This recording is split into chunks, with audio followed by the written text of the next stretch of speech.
Yo soy Pietro y yo voy a contar la historia de Pinocho.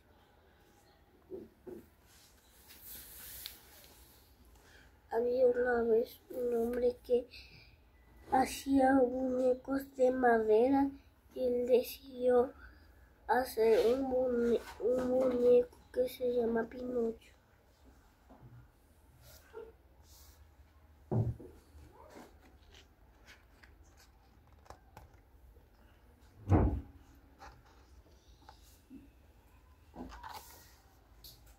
Después, Ahí un día él se fue hacia la escuela y en el camino él se encontró con los globos.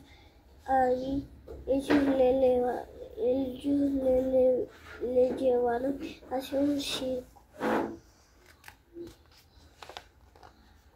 Ahí le prendieron en una jaula.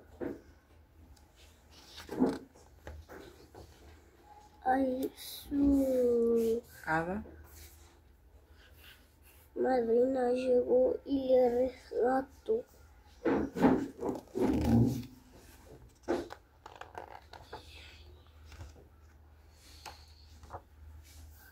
Ahí Pinocho se quedó llorando.